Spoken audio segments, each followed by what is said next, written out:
the world hear his word. நீ தேறுகிறது யாவருக்கும் விளங்கும்படி இவைகளையே சிந்தித்துக் கொண்டு இவைகளிலே நிலைத்திரு. 1 தீமோத்தேயு 4:15 ஆலிவர் வெண்டல் ஹோம்ஸ் ஜூனியர் என்பவர் அமெரிக்க சரித்திரத்திலேயே சுப்ரீம் கோர்ட்டில் தலை சிறந்த நீதிபதிகளாய் விளங்கியவர்களில் ஒருவர். மற்ற நீதிபதிகளின் கருத்துக்களில் இருந்து இவருடைய கருத்து மிகவும் வேறுபட்டிருக்கும். தனது 91ஆம் வயது வரை அவர் சுப்ரீம் கோர்ட்டில் ஜட்ஜாக தொடர்ந்து பணி செய்தார். அதற்கு பிறகு 2 ஆண்டுகள் கழித்து ஜனாதிபதி ரூஸ்வெல்ட் அவரை சந்திக்க சென்றிருந்தார். அப்போது நீதிபதி ஹோம்ஸ் தத்துவ ஞானி பிளாட்டோ எழுதிய புத்தகங்களை வாசித்துக் கொண்டிருந்தார். ரூஸ்வெல்ட் அவரிடம், ஏன் 93 வயதிலும் புத்தகத்தை வாசிக்கிறீர்கள் என்று கேட்டார். என்னுடைய அறிவை அபிவிருத்தி செய்யவே வாசித்துக் கொண்டிருக்கிறேன் என்றார் 93 வயது நிரம்பிய நீதிபதி ஹோம்ஸ்.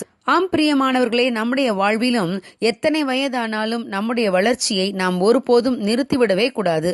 நாம் தேறுகிறது யாவருக்கும் விளங்கும்படி தொடர்ந்து வளர பிரயாசப்பட வேண்டும்.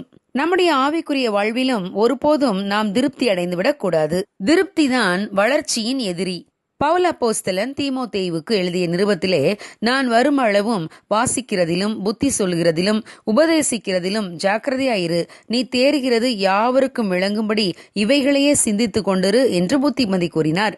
இஸ்ரவேலர் கானான் தேசத்தை சுதந்திரித்த போது 85 வயது நிரம்பிய காலேபின் விசுவாசம் தளர்ந்து போகவில்லை. போரிட்டு எதிரியை மடங்கடிக்கும் தைரியம் குறைந்து போகவில்லை. எபிரோன் என்னும் மலைநாட்டை சுதந்திரிக்க வேண்டும் என்ற ஆசையும் குறைந்து போகவில்லை. அவர் யோசுவாவிடம், மோசே என்னை வேவு பார்க்க அனுப்பிய போது எனக்கு 40 வயதானது.